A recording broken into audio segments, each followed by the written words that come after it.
नमस्कार। लोकसभा चुनाव जैसे जैसे नज़दीक आ रहे हैं, आंध्र प्रदेश के मुख्यमंत्री जगन मोहन रेड्डी और प्रधानमंत्री नरेंद्र मोदी यानी केंद्र सरकार के बीच में खटपट खटास शुरू हो गई है।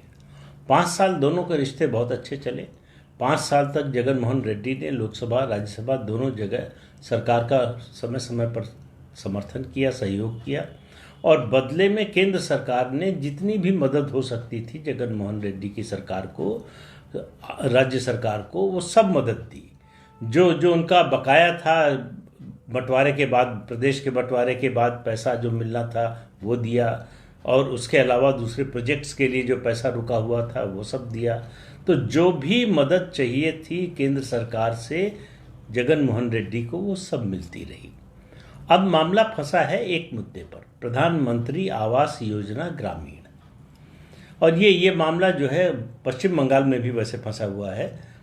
आंध्र प्रदेश में शायद भारतीय जनता पार्टी को या केंद्र सरकार को ऐसी उम्मीद नहीं थी कि ये भारतीय जनता पार्टी को या केंद्र सरकार को ऐसी उम्मीद नहीं थी कि जगन मोहन रेड्डी की सरकार ऐसा करेगी, लेकिन ऐसा हुआ।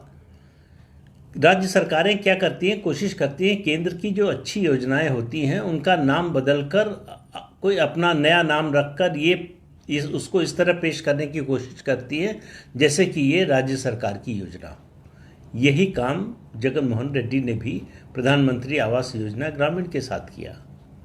केंद्र सरकार ने उस पर एतराज़ किया, चिट्ठी लिखी और चिट्ठी लिखने के बाद कहा कि जो है ये जो केंद्रीय योजनाएं हैं उनका जो उद्देश्य है और उनका जो स्वरूप है और उनका जो नाम है, इन तीनों में कोई परिवर्तन नहीं किया जा सकता। जगन मोहन रेड्डी की सरकार ने, मतलब राज्य सरकार ने उस समय सुना नहीं। केंद्र सरकार ने 4,000 करोड़ रुपए जो राज्य को कैपिटल इन्वेस्टमेंट के लिए मिलना था उस पर रोक लगा दी, वो फंड रिलीज करने से रोक दिया। इसके अलावा 1,300 करोड़ रुपए प्रधानमंत्री आवास योजना ग्रामीण के फंड से जो जाना था उसको रोक दिया कि जब केंद्र सरकार की वो योजना नहीं रह गई तो केंद्र सरकार उसमें अपना योगदान क्यों करेगी, केंद्र सरकार पैसा क्यों देगी। जब पैसा रोका केंद्र सरकार ने, तब आंध्र प्रदेश सरकार ने चिट्ठी लिखा कि हम वो परिवर्तन करने को तैयार हैं, जो योजना का मूल नाम और स्वरूप है उसको रेस्टोर करने के लिए तैयार हैं। लेकिन अभी तक केंद्र से उसके लिए हरी झंडी नहीं मिली है। चुनाव का साल है, मार्च में चुनाव की अधिसूचना जारी हो जाएगी और उस 2024 मार्च में, और उसके बाद विधानसभा और लोकसभा चुनाव दोनों आंध्र प्रदेश में साथ साथ होने हैं। तो इसलिए केवल लोकसभा का चुनाव का मामला होता तो शायद जगन मोहन रेड्डी उतना ध्यान न देते, लेकिन विधानसभा का भी चुनाव है और एंटी इनकम्बेंसी उनकी सरकार के खिलाफ बहुत ज़्यादा है। ऐसे में अगर संसाधन की कमी हो जाए तो उनके लिए और मुश्किल हो जाएगी और वो ये नहीं चाहेंगे। लेकिन केंद्र सरकार अभी सुनने को तैयार नहीं है। पश्चिम बंगाल में भी यही हुआ, ममता बनर्जी ने ये काम किया और ममता बनर्जी के साथ तो एक और दिक्कत है कि पश्चिम बंगाल की सरकार ने ये जो केंद्रीय योजनाएं हैं इनके कंप्लीशन का या इनकी प्रोग्रेस का जो एक सर्टिफिकेट भेजना होता है, प्रोग्रेस रिपोर्ट बतानी होती है, वो भी नहीं भेजा। तो उसकी जांच चल रही है, चाहे मनरेगा का मामला हो, चाहे प्रधानमंत्री आवास योजना का मामला हो या फिर किसान सम्मान निधि का मामला हो। इन सब में घोटाले के मामले सामने आ रहे हैं पश्चिम बंगाल में।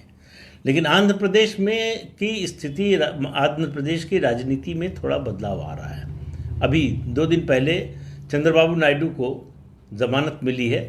हालांकि ज़मानत उनको मेडिकल कारणों से मिली है। उनके वकील ने कहा कि अर्जेंटली उनका कैटरेक्ट का ऑपरेशन होना है और वो कैटरेक्ट का ऑपरेशन किसी सरकारी अस्पताल या किसी और अस्पताल की बजाय अपनी पसंद के अस्पताल में कराना चाहेंगे, इसलिए हाईकोर्ट ने उनको ज़मानत दे दी है। 28 दिसंबर को उनको फिर सरेंडर करना है।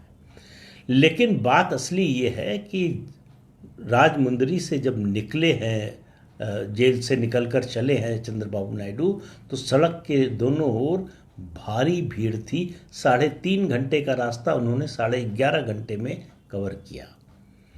तो चंद्रबाबू नायडू चाहते हैं बीजेपी से अलायंस हो जाए।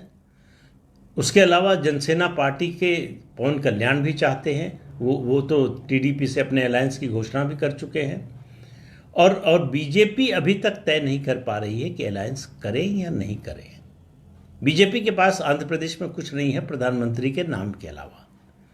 उसको पिछले चुनाव में 0.84% वोट मिले थे, मतलब 1% भी वोट नहीं मिला था, और उसके अलावा एक भी उसका विधायक नहीं जीता था। ये वो बीजेपी है जिसको 1998 में, तब प्रदेश का बंटवारा नहीं हुआ था, उस समय पूरे प्रदेश में करीब 18% वोट मिला था, और तेलंगाना वाले हिस्से में देखें तो 32% वोट मिला था। उसके बाद 99 में बीजेपी ने टीडीपी से समझौता कर लिया और पार्टी बैठ गई। अब 2014 में समझौता हुआ था और सत्ता आई थी, उसमें दोनों का फायदा हुआ था, बीजेपी का भी फायदा हुआ था और चंद्रबाबू नायडू का भी। लेकिन चंद्रबाबू नायडू को उसके बाद लगा कि वो अकेले जो है वो चल सकते हैं। 2018 में उन्होंने जो राज्य के बंटवारे की राशि है, जो स्पेशल पैकेज है, उसके नाम पर एनडीए का नाता तोड़ लिया और प्रधानमंत्री और बीजेपी के खिलाफ हो गए। 2019 के चुनाव में क्या हुआ आपको पता ही है, सत्ता से बाहर हो गए। तब से चंद्रबाबू नायडू की राजनीतिक स्थिति बहुत खराब है और वो बहुत व्याकुल है। किसी भी हालत में वो चाहते हैं कि उनका समझौता बीजेपी से हो जाए, ये जानते हुए भी कि बीजेपी का वहाँ कोई वोट नहीं है। उनको मालूम है कि उनको एक तरह का पॉलिटिकल और जो है वो दूसरी तरह का प्रोटेक्शन मिलेगा। केंद्र सरकार साथ होगी तो जगन मोहन रेड्डी के लिए उनके खिलाफ, उनके कार्यकर्ताओं के खिलाफ एक्शन लेना, पुलिस एक्शन लेना थोड़ा मुश्किल हो जाएगा।